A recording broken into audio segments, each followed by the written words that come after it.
We now turn to the crisis in Ukraine. Today, a Ukrainian delegation will meet with Russian negotiators near the border with Belarus. Meantime, the UN is set to hold its first emergency session of the General Assembly in decades.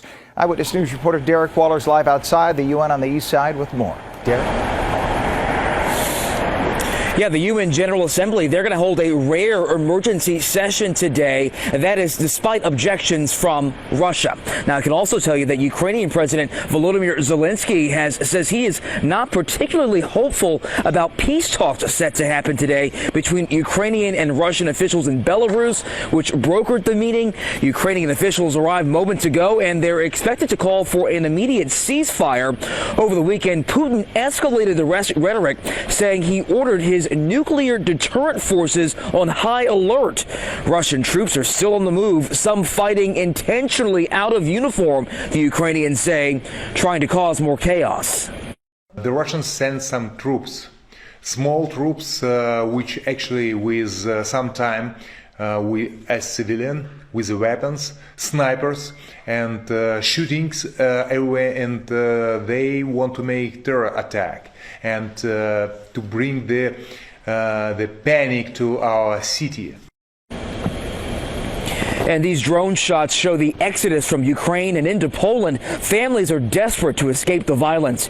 The UN is now estimating over 422,000 people have fled Ukraine, the largest and fastest displacement in Europe since World War II. I can also tell you today that President Biden is set to discuss the ongoing Russian invasion with officials in the Situation Room at the White House.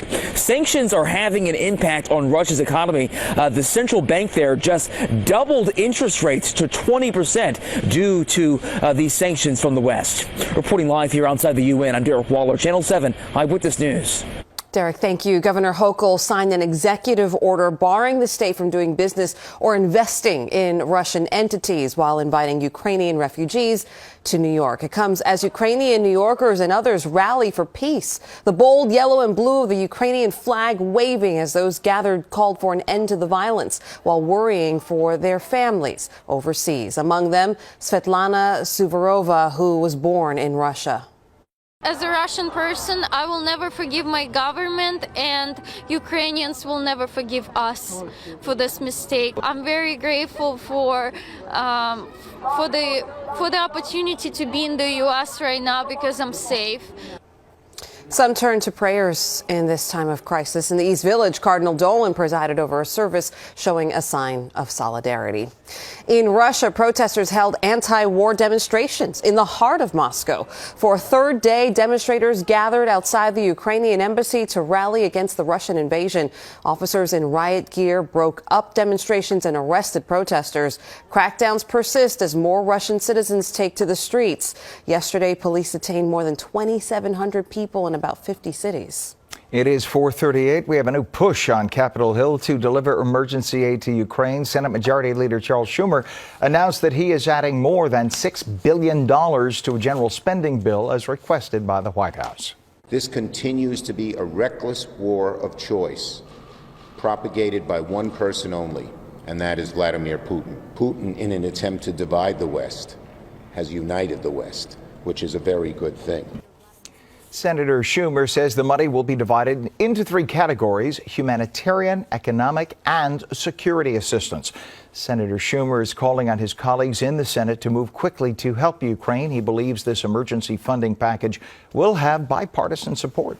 Facebook has disabled the accounts of two social media misinformation campaigns accused of exploiting tensions in Russia and Ukraine. Facebook's parent company, Meta, says one operation involved 40 fake accounts that operated across the internet on various platforms. It also included fake news websites claiming to be based in Kyiv. The other operation specifically targeted Facebook accounts of members of the Ukrainian military. Meta has increased its Facebook fact-checking in the region.